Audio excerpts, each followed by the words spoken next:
wabarakatuh. Selamat pagi Profesor, dokter konsulen, dan mungkin dokter residen yang hadir pada seminar hasil pagi hari ini. Mohon izin saya izin presentasikan seminar hasil karya ilmiah akhir PPDS saya yang berjudul Korelasi Nilai ADC MRI dengan Grading Histopatologi dan Staging Vigo pada endometrium. Merupakan keganasan gineologi dari lapisan endometrium sering pada perempuan pasca menopause dengan gejala utama adalah perdarahan uterus abnormal.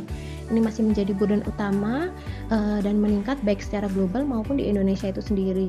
Dr. Sajito sendiri masih menjadi peringkat 3 kanker ginekologi setelah serviks dan ovarium. Kemudian modalitas MRI pelvis ini masih menjadi modalitas utama untuk evaluasi preoperatif, terutama untuk menilai morfologi dan staging dan sebagai prediktor penting dari prognosis. Kemudian penentuan grading histopatologi dari bagian PA itu akan menjadi strategi tata laksana untuk memprediksi luaran pasien. Pada MRI pelvis ada sekuens DWI dengan map ADC. Ini akan menilai pergerakan acak molekul air dalam jaringan yang dapat menurunkan kepadatan seluler. Sehingga tumor-tumor dengan kepadatan seluler tinggi biasanya nilai ADC-nya rendah, dan tumor kepadatan seluler rendah itu biasanya nilai ADC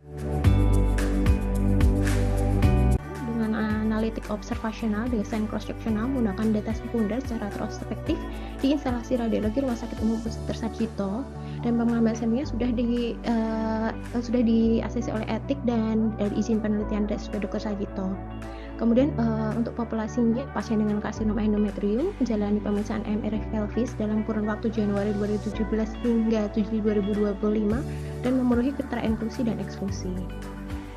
Untuk kriterianya, inklusinya termasuk memiliki histopatologi, belum pernah dilakukan pembedahan ataupun radioterapi dan kemoterapi, kemudian pasien usia di atas 11 tahun dan memiliki data rekam medis yang lengkap. Untuk eksklusinya, hasil MRI-nya tidak layak baca, atau histopatologinya ternyata menunjukkan infiltrasi dari organ lain, bukan merupakan primer dari endometrium, kemudian lesi tumor primernya terlalu kecil dan tidak dapat dinilai ADC-nya. Jadi dari karakteristik subjek penelitian ini, pasien dengan usia mennya rata-ratanya adalah 54 tahun dengan median 57 tahun dengan range 26 hingga 81 tahun. Bahkan kelompok umur tertinggi adalah di 60-69 tahun dengan kelompok kedua adalah 50-59 tahun. Hal ini masih sejalan dengan puncak insidensi karsinoma endometrium yang memang pada sekitar usia 65 hingga 75 tahun atau usia perimenopause hingga pasca menopause. Secara biologis hal ini mungkin terjadi karena manifestasinya mungkin baru ketika usia pasien itu sudah tidak mengalami menstruasi sehingga pasien lebih aware terhadap kondisinya.